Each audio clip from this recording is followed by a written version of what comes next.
Dad. Her pendant looks like Mom's. The moment that paralyzed a grieving millionaire. What if the life you live was built on a lie, and the truth was buried with your name? 12 years ago, a woman vanished. Today, she serves coffee under a name she never chose, unaware that her real past is about to collide head-on with the future she's built from scratch. This is not just a story about memory. It's about betrayal, justice, and the fragile threads of identity. And it begins with a child. Before we start the story, write in the comments from which part of the world you're watching today. Sometimes, the thing that breaks you is the same thing that finally sets you free. The scholarship letter came on a Tuesday. Riley Carson didn't scream or cry. She stared at the envelope, her small hands trembling as her mother stood frozen across the kitchen table. The logo on the header was unmistakable, the Elmsworth Academy, a name whispered like legend among single mothers and impossible dreams. Hope Carson covered her mouth with her palm, not from disbelief, from fear, because good news, in her life, had always come with a price. She folded the letter once, then again, then looked at her daughter. "Do you want this?" she asked quietly. Riley nodded, cautious. "It's free. They said everything is covered. Full ride." Her voice was steady, but her eyes searched her mother's face, as if seeking permission to hope. Hope glanced at the page again. One word stuck out. Foundation sponsored. She had no idea which foundation this was, but she would find out. The Elmsworth campus looked like something out of another world. Brick towers, marble steps, the smell of old money and polished oak. Riley stepped inside with a backpack that had frayed straps and a second-hand coat she'd grown too tall for. No one seemed to notice. Or maybe they did, and were just polite enough to pretend otherwise. And that's when she met Ethan Whitmore. He bumped into her near the glass cases filled with trophies, apologized, helped her pick up her books, asked where she was from. Something about his eyes made her pause, not because they were kind, because they were familiar. That night, Hope worked the late shift at Cassiopeia, a fancy restaurant she sometimes thought of as another planet, too. She carried plates for people who never looked at her face. She had mastered silence, until he walked in.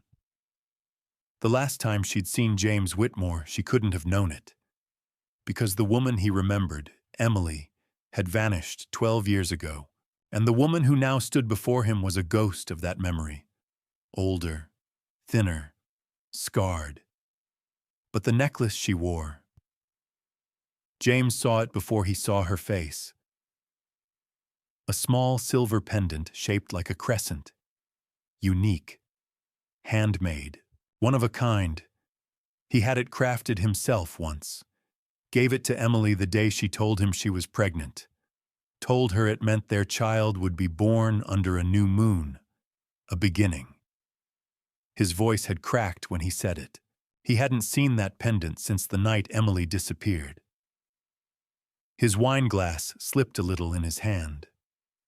Hope looked up briefly and froze. There was something in the man's stare, not hunger, not judgment, but recognition. She stepped back, almost dropped her tray. "Is everything all right?" one of the waiters asked. Hope nodded quickly. "Just dizzy." She turned to hide her face.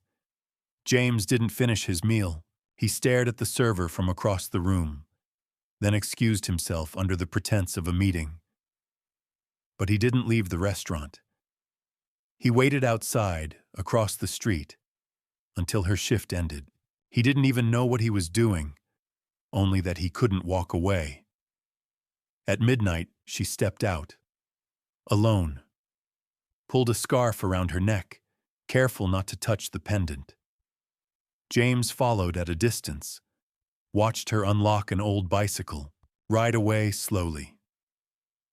Her movements were careful, practiced. She looked like a woman who didn't want to be noticed, and had spent years perfecting how. That night, he called Vanessa. "Find everything you can on a woman named Hope Carson," he said, his voice low. "I want address, employment, school records, hospital files, anything." Vanessa didn't ask questions. She never did. But when she heard the name, something in her paused, briefly. "Understood," she said, then hung up. Hope woke from the nightmare again. She didn't remember the details, only flashes, screams, cold metal, blood. She sat up in bed, pressing her palms to her face. Riley was asleep in the other room. She got up and went to the mirror, pulled the chain from her neck, held the pendant in her hand. She didn't know where it came from. She only knew she'd had it the night she woke up in the hospital 11 years ago, with no name and no memory. The doctors had called her Jane Doe for weeks. Then one nurse, older, gentle, Irish maybe, had said, "Call her Hope. It's the only thing she's got left." So she became Hope. Hope Carson. She named herself after a street sign she saw on the way to the shelter. But the pendant had always been there, and now a stranger had looked at it like it belonged to him. Across town, James Whitmore stood in his study, staring at an old photograph of Emily. The resemblance was faint, but growing. He looked at the copy of the police report from 12 years ago. Vanessa had told him Emily died in a car crash. The body burned beyond recognition. Closed casket, quick burial. He hadn't asked questions. He'd been too broken, too ashamed. But now, a sliver of doubt had wormed its way through him. And doubt, once planted, never dies quietly. He picked up his phone. "Vanessa," he said, "was there ever a positive ID on the body?" A pause, static. Then her voice, sharp and professional. "You told me not to show you the autopsy report. You said you didn't want the details." "I'm asking now." Another pause. "I'll get it," she said, then added, "Is this about the waitress?" James didn't answer. That night, Ethan came home from school unusually quiet. He stared at the photo of his mother, long gone, then looked at the new girl, Riley Carson, saved in his school contacts. There was something about her, the way she walked, the tilt of her head, and the way she looked at him. Not like a stranger, more like family. You don't recognize someone by their face. You recognize them by the way your heart reacts when they enter the room. Riley hated uniforms. The blazer was stiff, the skirt awkward, and the school crest stitched over her chest felt like a label she hadn't earned. But Ethan Whitmore didn't seem to notice any of that. He found her again the next day in the library. She sat alone, buried in a thick book about civil rights cases. Her eyes scanned fast, focused, like she was racing something invisible. "I didn't think you'd come back," he said, leaning on the shelf beside her. Riley looked up. "Why wouldn't I?" He shrugged. "Most scholarship kids don't last more than a month. They get transferred or—" He caught himself. "Sorry, that sounded entitled?" she offered with a raised eyebrow. He grinned. "Yeah, that." She didn't smile, but she didn't walk away either. And he noticed then, up close, something he hadn't before. The color of her eyes, that exact shade, gray-green, like storm clouds trying to clear. He'd only ever seen that color once before, in a portrait that hung in his father's study, his mother's eyes. Vanessa Green sat in her office with the blinds half drawn. Her computer screen displayed a report she wasn't supposed to access without legal clearance. A hospital intake form dated 11 years ago. Patient name, unknown female age, approx. 30. Condition, head trauma, amnesia, pregnant. The woman had checked out 6 weeks later. No forwarding address. But her blood type, general physical description, and approximate age matched someone Vanessa had spent years trying to forget. Emily Whitmore. Vanessa closed the file. Her pulse quickened. She picked up her phone. "Garrett," she said softly. "We may have a problem." Meanwhile, James Whitmore reviewed the photos Vanessa had delivered. Hope Carson, age estimated 43. Mother to Riley Carson, age 11. Single parent. Waitress. No tax records before the year Emily disappeared. There were other details too. Handwriting samples, a utility bill, a single mugshot from a protest 8 years ago. But none of that mattered as much as the face. He stared at the photo. Blurred slightly, taken outside the restaurant, but the pendant, it was there. James zoomed in on her expression, that curve in her mouth, that same uneven dimple she used to have when she smirked at him across a courtroom. He gripped the edge of the desk. Could someone lose everything, memory, name, history, and still walk with the same posture? Still speak with the same rhythm? Still choose the same silver chain every morning, unknowingly clinging to a past that no longer had a name? In the school courtyard, Riley and Ethan sat under an oak tree, finishing their lunches. "Do you have siblings?" she asked without looking up. "No. You?" "No." She paused. "Well, not that I know of." He frowned. "That's a weird answer." She smiled thinly. "My mom, she doesn't talk about the past. I don't even know where she's from." He waited, but she didn't explain. She didn't say, "My mom woke up one day and didn't know who she was, that she named me Riley because it sounded like strength, that I was born in a hospital room where the nurses whispered about charity forms and trauma amnesia." Some things, even when true, sound too strange to say aloud. Instead, she asked him, "What does your dad do?" "Owns half the city, I think." He rolled his eyes.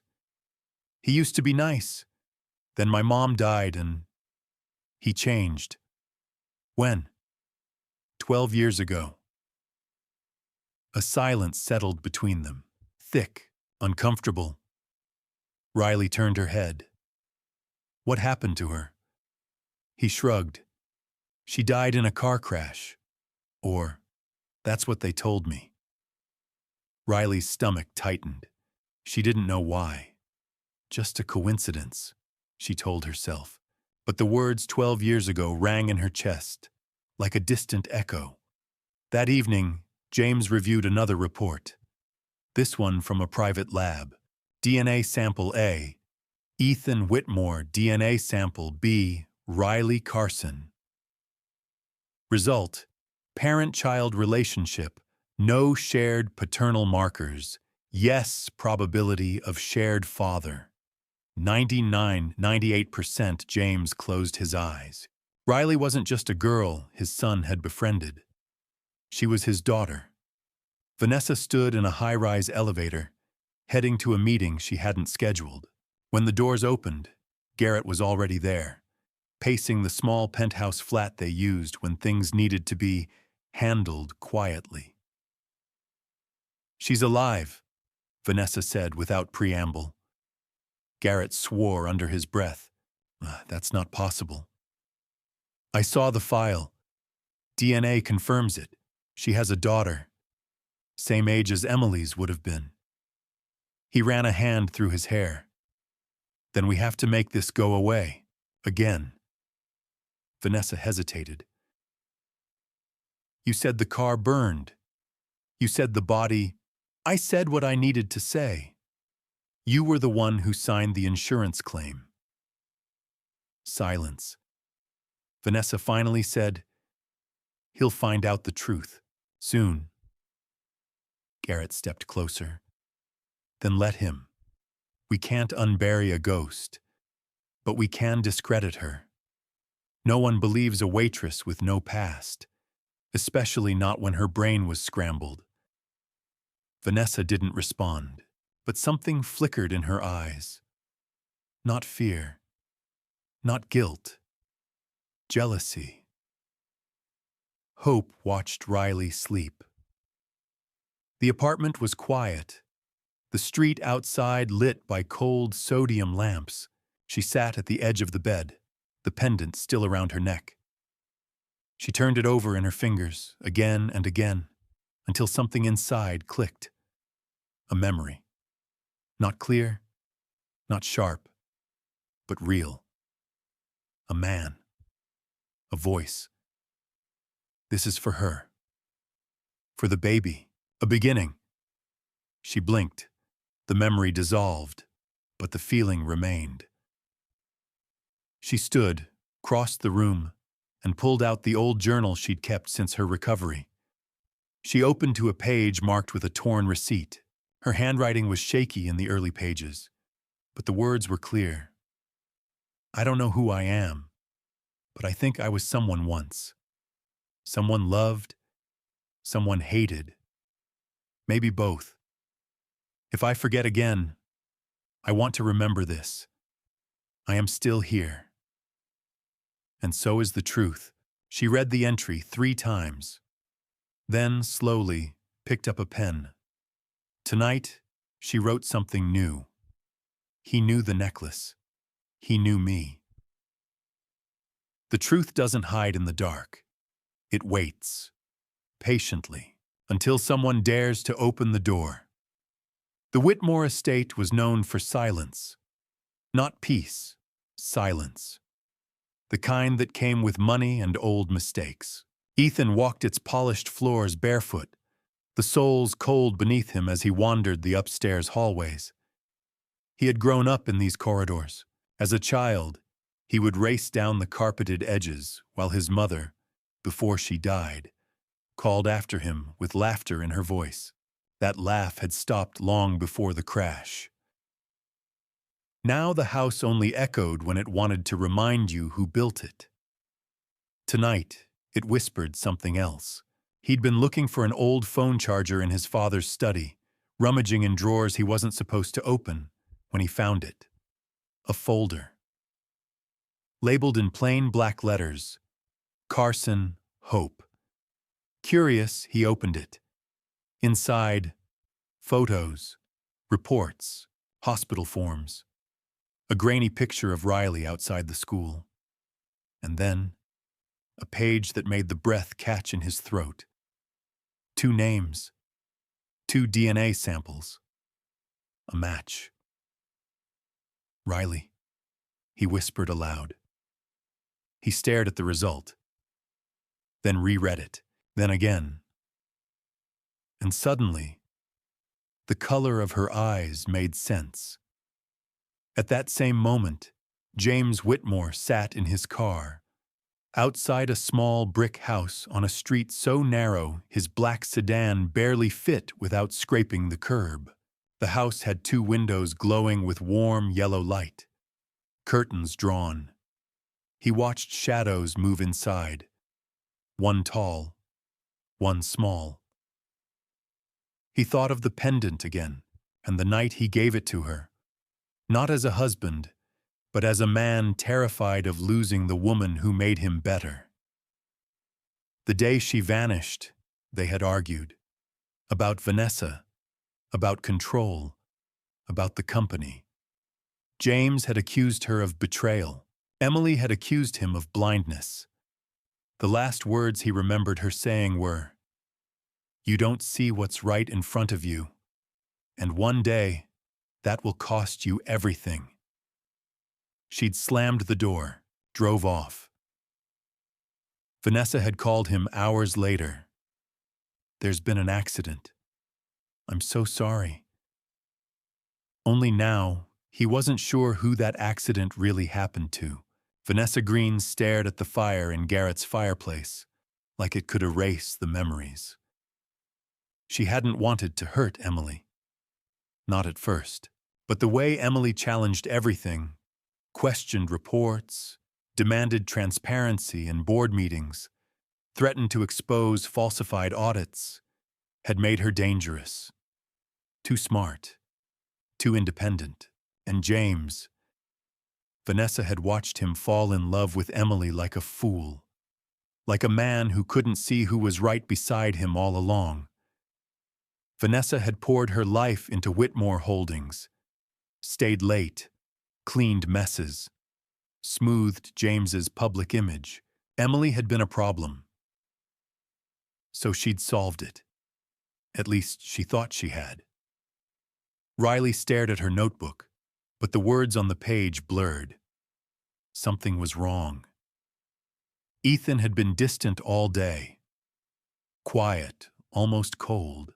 At lunch, he sat at a different table. Didn't even look at her. She wanted to believe it was nothing. But she'd learned, early, to trust silences more than words. That evening, he messaged her. "Meet me behind the auditorium, now." She slipped out the back gate, walked the dark path alone. The air was cold, her hands tucked into her sleeves. He was already there when she arrived, standing still. Pale. "What is it?" she asked. "What happened?" He held out a paper, folded. She took it, opened it.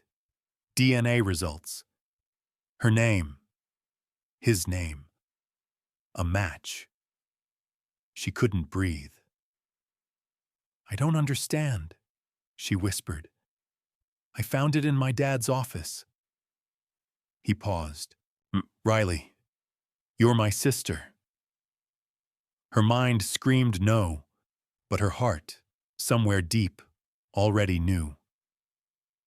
Hope Carson stood in front of the mirror again. The pendant hung over her chest. She had stopped taking it off. Bits of memory had begun to return, still fragmented, like broken glass on the floor. A man yelling. Not James. Someone else. Rougher. The smell of cigarettes. A black van.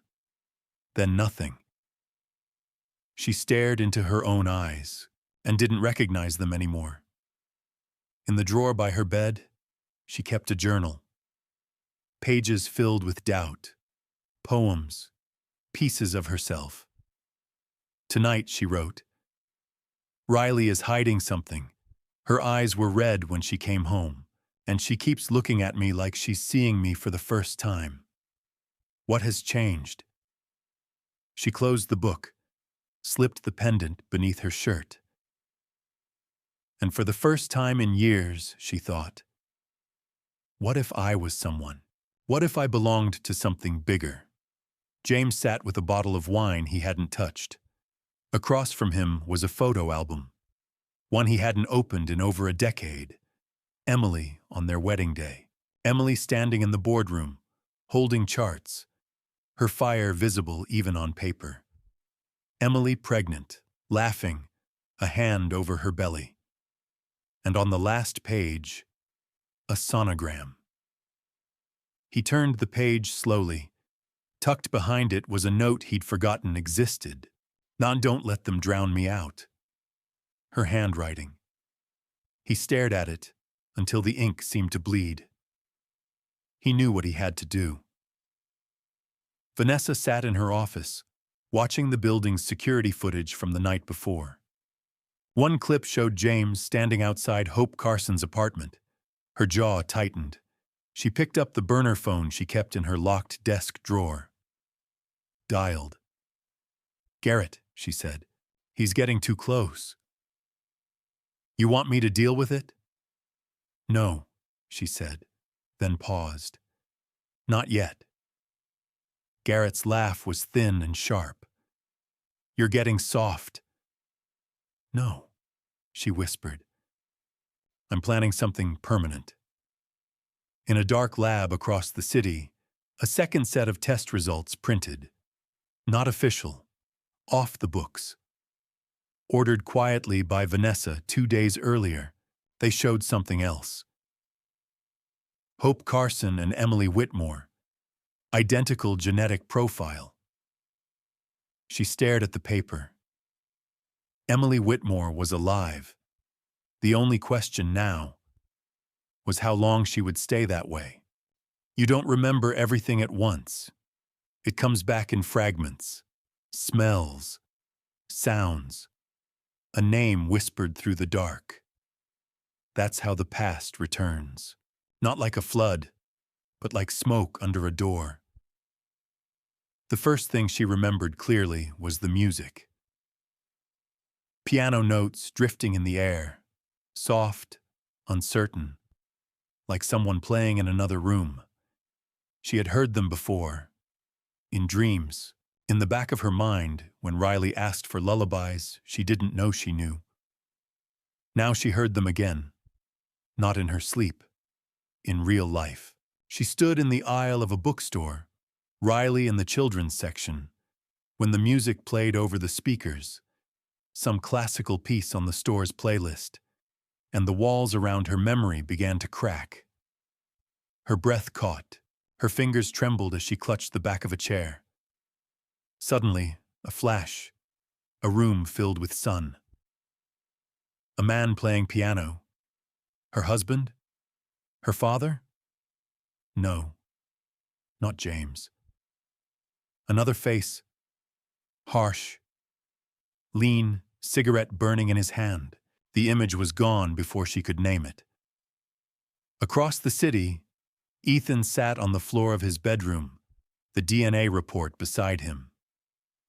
Riley hadn't messaged since he showed her the paper. He couldn't blame her.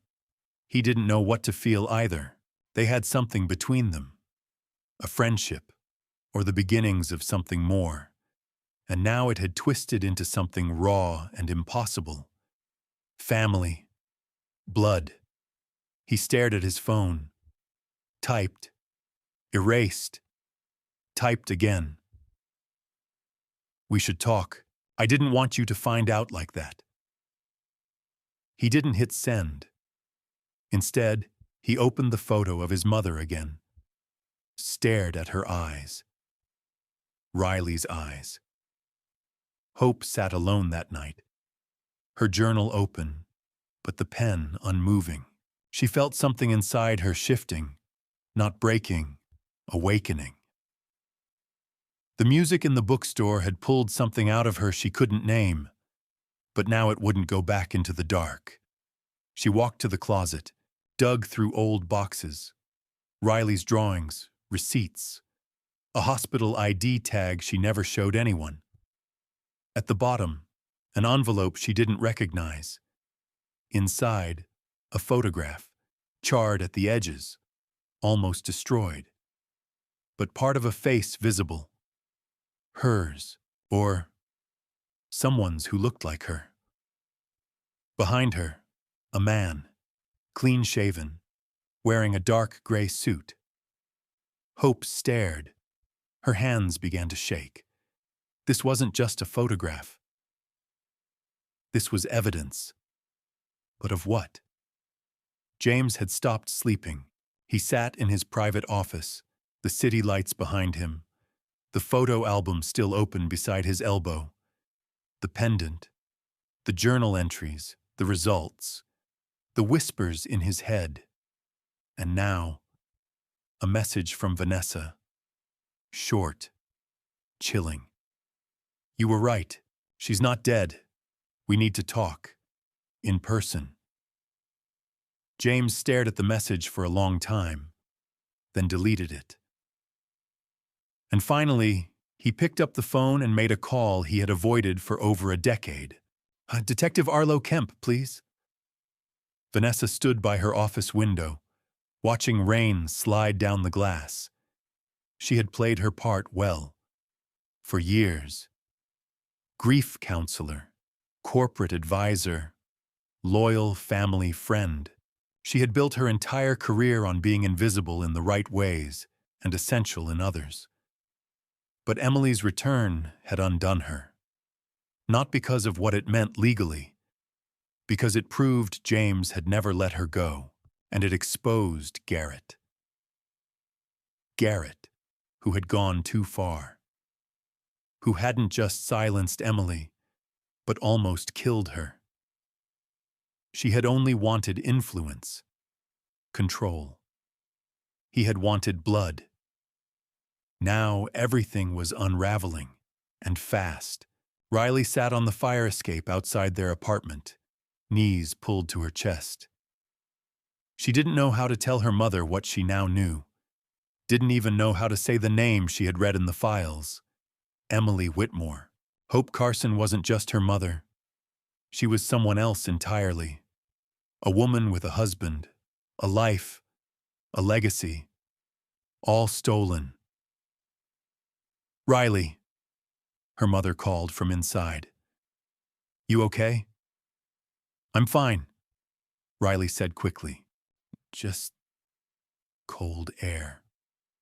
Hope watched her daughter through the glass. Something was wrong. She could feel it, but she didn't press. Instead, she went back to the photograph and laid it on the table, studied the man's face again, and suddenly, another flash. An argument. Him. The man in the photo.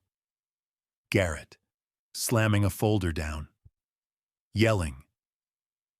"You don't get to challenge me in front of the board, Emily. You're not untouchable." Her voice, strong, furious. "You've been laundering money through shell vendors. If James won't see it, I'll show the audit committee myself." He'd lunged forward, grabbed her wrist, and then nothing. Her vision had gone white. The next thing she remembered had been waking up in a hospital bed, the name Emily already gone. Now it returned, sharp as ice. Hope Carson stood, walked to the kitchen, and said aloud to the empty apartment, "My name was Emily." Garrett watched from his parked car as Hope locked the restaurant behind her. She was different now, less cautious, more upright. She was remembering, and that meant time was running out. He pulled out his phone and dialed Vanessa. "She's cracking," he said. "Won't be long now." Vanessa's voice was low. "Then make a choice, Garrett. Either finish what you started, or get out of my way." He paused, then hung up. James met Detective Kemp at a quiet bar in the industrial district, the kind of place where reputations go to die. Kemp had aged. Same tired eyes, same iron jaw. But the badge was gone now. "You were the one who told me it was an accident," James said. "It was what I was told. The fire. The dental records matched." James leaned forward. "But no one saw the body." Kemp didn't respond, just took a long sip of coffee. Black. No sugar. Then he said, "I pulled the file. Guess what's missing?" "What?" "Autopsy report. Gone. Vanished. Replaced by a single page. Unsigned." James gritted his teeth. "Vanessa. Or someone she paid." Kemp slid a flash drive across the table. "There's more. Records from a recovery clinic. Woman with a head injury, no ID, found in a ditch near Briar Lake. Weeks after your wife's supposed death." James's hands shook slightly as he picked up the drive. "She's alive," he said quietly. Kemp nodded. The question is, who else knows? Hope lay awake, the pendant in her hand. I know who I am, she whispered to the dark. And in her mind, the door to her past swung open. A name, a man, a betrayal. The fire hadn't erased her. It had freed her. They took everything from me, name, memory, even the people I loved. But they forgot one thing. I'm still here, and I remember now. The press conference was called for a Tuesday morning. James Whitmore stood at the podium, flanked by lawyers, his son Ethan beside him. His tie was crooked, his hands visibly tense. Behind him, a screen flickered to life. Photographs appeared, dates, names, a timeline, but no one in the crowd noticed the slideshow. They were all looking at the woman stepping onto the stage beside him. She wore no makeup. Her hair was tied back. She held no script, but she held herself straight. Like a survivor, the cameras clicked wildly. James cleared his throat. 12 years ago, he began. My wife, Emily Whitmore, disappeared under circumstances I was led to believe were tragic and final. A murmur ran through the room. She was declared dead, he continued, based on false reports, fabricated evidence, and manipulation by individuals I trusted. I failed her, and I failed our family. He turned slightly, looked at her. Today I stand beside her again, alive and ready to speak. He stepped back. And Emily, Hope, moved forward. Her voice was steady. My name is Emily Whitmore, but for the last 11 years I've lived as Hope Carson, a woman with no memory, no history, only a daughter, and a sense that something had been stolen from me. She paused. I survived an attack planned by two people I knew, Garrett Wells and Vanessa Green. They staged my death, destroyed documents, and removed me to secure their control over the Whitmore Corporation. A video played behind her now, grainy but clear. Garrett, sitting at a table, speaking low. She was going to destroy everything we built. She wouldn't stop digging. Vanessa said it had to be done. The footage had been recorded 2 weeks ago, after Garrett was caught trying to bribe a hospital employee into destroying patient records. Emily let the moment hang. Then she lifted a leather-bound book, a journal. This is mine. It's the only thing I've written in since the night I woke up alone. And I kept writing because part of me knew I hadn't truly disappeared, just been silenced. She opened to a marked page and read, I don't know who I am, but I believe I was someone once. And maybe I still am. Maybe being lost is only the beginning. She looked up, into the cameras. I remember everything now, and I am here to reclaim my name, my family, and to make sure this never happens to another woman again. The aftermath was swift. Vanessa Green was arrested hours later, despite her lawyer's pleas that her pregnancy entitled her to house arrest. The judge denied it. Pregnancy is not protection from justice, he said flatly. Garrett, already in custody, was charged with conspiracy, assault with intent, fraud, and obstruction of justice. The press called them the Whitmore conspirators. A documentary deal was already in motion. Emily refused to be interviewed. I said what I needed to say, she told the media. The rest belongs to my daughter. Ethan and Riley stood awkwardly in the Whitmore garden a week later. They had grown quiet around each other since the truth broke. The tension of siblingship had tangled everything. But today, they spoke. You okay? Ethan asked.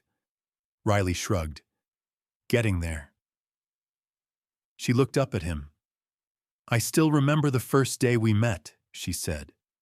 You were annoying, but also familiar. He smiled.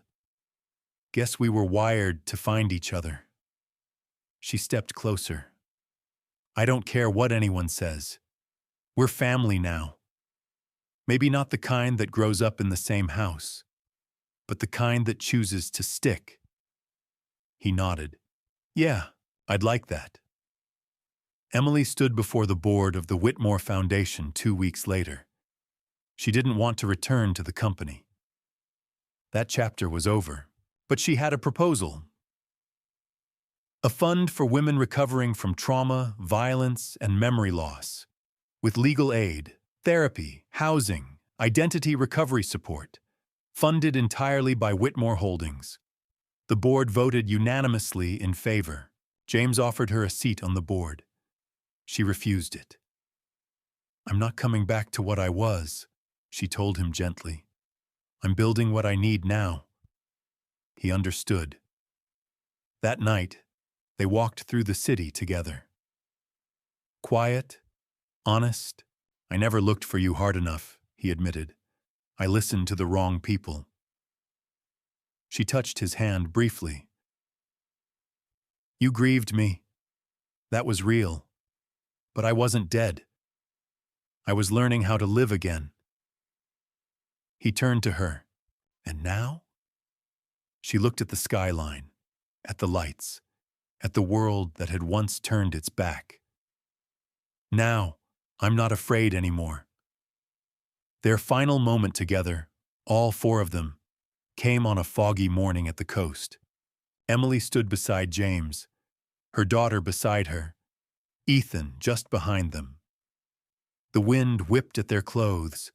The water was cold and gray, but she didn't flinch. She turned to them, spoke softly. I remember everything. The good, the cruel, the silence, and the pain.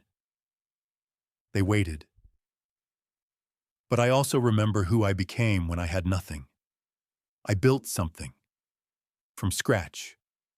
With no name, no help, just a child and hope. She smiled finally. That's who I am. Not just Emily, and not only hope. I am both. And neither. I am what I chose to be. Riley took her hand. You're my mother, she said. And that was enough.